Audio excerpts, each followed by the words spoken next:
ආයුබෝවන් මං අද හදන්න යන්නේ මාස්මෙලොස්. අපි බලමු මේකට මොනවද ඕන කරන්නේ කියලා.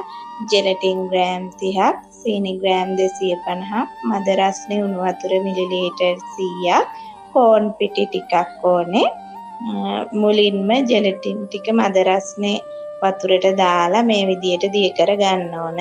හොඳින් දිය වුණාම මේක පැත්තකින් තියලා අපි දැන් භාජනයක් ලිපේ තියාගමු.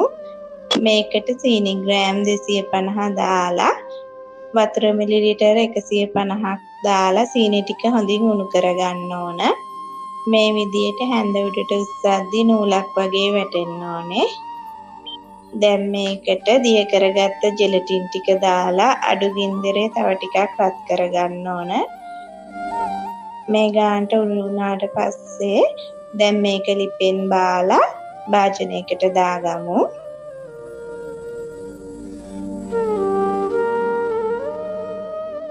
රස්නේ ටිකක් අඩු වුණාට පස්සේ මේක බීට් කරන්න ඕන.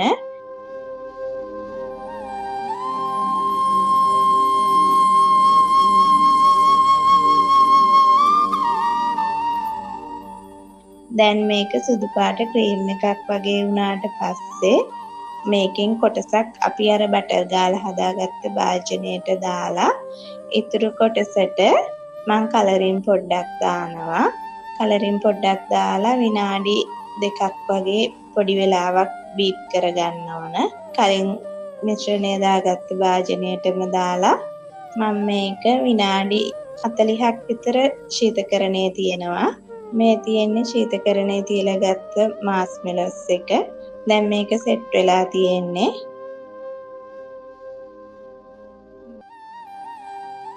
මේ වගේ ලෑල්ලට කෝන් පිටි ටිකක් දාලා උඩටත් කෝන් පිටි ටිකක් දාගමු. දැන් අපි මේක කෑලි කපා ගමු.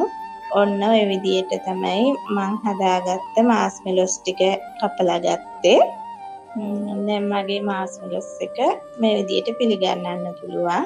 මේ වගේ තවත් වීඩියෝ එකකින් නැවත හමු වෙමු.